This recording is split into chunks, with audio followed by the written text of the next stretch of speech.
এই যে আপনার নির্বাচন উপলক্ষে উৎসবমুখর পরিবেশ বিরাজ করছে, সে জায়গায় এই পরীক্ষার কারণে শিক্ষার্থীরা নির্বাচনী যে প্রচারণা এবং নির্বাচন কেন্দ্রিক যে অ্যাক্টিভিটিগুলো আছে সেই জায়গায় তারা বাধাগ্রস্ত হচ্ছে। সেই জায়গা থেকে আমরা বিশ্ববিদ্যালয়ের প্রশাসনকে জানিয়েছি, যেহেতু ডাকসু নির্বাচন সারা দেশের মানুষ আমাদের দিকে তাকিয়ে আছে এবং আমরা এর মাধ্যমে একটা গণতন্ত্রের নজির স্থাপন করতে চাই, সেই জায়গা থেকে যে পরীক্ষাগুলো আছে সেই পরীক্ষাগুলো 9 সেপ্টেম্বরের পরে যদি নিয়ে যাওয়া যায় তাহলে এটা সবার জন্য ভালো হবে। তো এই ইতিমধ্যে আমরা বিশ্ববিদ্যালয় প্রশাসনকে জানিয়েছি এবং এটা হচ্ছে শিক্ষার্থীদের অন্যতম একটা প্রত্যাশা, তাদের আকাঙ্ক্ষা।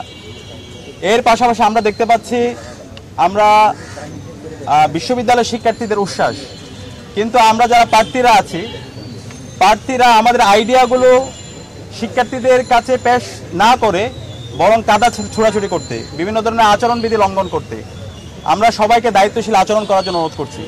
আমরা সবাইকে অনুরোধ করবো, আপনারা কেমন ঢাকা বিশ্ববিদ্যালয় চান সেই প্রত্যাশাগুলো শিক্ষার্থীদের সামনে পেশ করেন, কিন্তু একজন প্রার্থীর বিরুদ্ধে সাইবার বুলিং করা, মিথ্যা প্রপাগান্ডা ছড়ানো, এর মাধ্যমে নেগেটিভিটি হচ্ছে। এর মাধ্যমে পতিত ফ্যাসিস্ট হাসিনা এবং তার দূষররা ছাত্রলীগের যে প্রপাগান্ডা, সেই প্রপাগান্ডা তারা টুলস হিসেবে ব্যবহার করছে।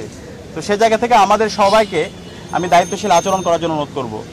এবং আজকে আমরা যেই ফ্যাকাল্টির সামনে দাঁড়িয়ে আছি সেটা হচ্ছে বিজনেস ফ্যাকাল্টি। বিজনেস ফ্যাকাল্টির শিক্ষার্থীরা অসংখ্য সমস্যার মধ্যে দিয়ে যাচ্ছে।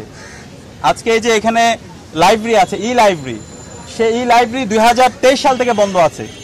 এখানকার 6000 শিক্ষার্থী এবং অনাবাসিক যে শিক্ষার্থীরা আছে তারা সিঁড়িতে বসে, তারপর হচ্ছে যে বাইরে লাউঞ্জে বসে তাদেরকে পড়াশোনা করতে হচ্ছে। হিরন আরও মিনারেল ওয়াটার মাত্র 50 পয়সায় প্রতি লিটার। তো এটা তো বিশ্ববিদ্যালয়ের প্রধান কাজ, যে লাইব্রেরি ফ্যাসিলিটি দেওয়া, এটা একটা মৌলিক কাজ। কিন্তু শিক্ষার্থীরা বিভিন্ন সময়ে দাবি দাওয়া উত্থাপন করেছে, কিন্তু এখন পর্যন্ত বিশ্ববিদ্যালয় প্রশাসন কোনো কার্যকর উদ্যোগ নেয় নাই। তো ইনশাআল্লাহ শিক্ষার্থীদের ম্যান্ডেট পেয়ে আমরা যখন বিজয় হয়ে আসবো, ইনশাআল্লাহ আমরা সবার আগে এই লাইব্রেরিটাকে সংস্কার করবো এবং এই লাইব্রেরিকে ওপেন করব। ঢাকা বিশ্ববিদ্যালয়ের বিজনেস ফ্যাকাল্টির এই লাইব্রেরিকে আমরা সচল করব। এবং এর পাশাপাশি এখানে যে ক্যান্টিন আছে, সেই ক্যান্টিনের যে খাবার এবং খাবারের যে দাম অনেক বেশি এবং শিক্ষার্থীদের সাথে এক ধরনের বাণিজ্য করা হয়।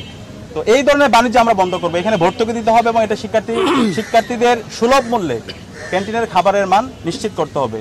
এবং পাশাপাশি আমরা বলছি আমাদের বিশ্ববিদ্যালয়ের শিক্ষকদের টিচার্স এভ্যালুয়েশন সেটা আমরা চালু করতে হবে। আমাদের বিশ্ববিদ্যালয়ের শিক্ষকরা তারা, আমরা বলে থাকি বিশ্ববিদ্যালয় আমরা যারা আছে আমরা হচ্ছে জুনিয়র স্কলার, আমাদের শিক্ষকরা হচ্ছে সিনিয়র স্কলার, কিন্তু শিক্ষকরা আমাদের সাথে যেই সুলভ আচরণ করে এবং ক্লাসের মধ্যে পাঠদানের যে কোয়ালিটি ইনশিওর করা সেটা আমরা দেখতে পাই না। আমাদের শিক্ষকরা একই সাথে আবার প্রাইভেট ইউনিভার্সিটিতেও ক্লাস নেয়, তারা প্রাইভেট ইউনিভার্সিটিতে যেভাবে সিরিয়াসের সাথে ক্লাস নেয়, আমাদের এখানে শিক্ষার মান এবং হচ্ছে পড়াশোনার যে কন্টেন্ট সেগুলো মনে হয় হচ্ছে একটা খুবই গা ছাড়া দেওয়া ভাব।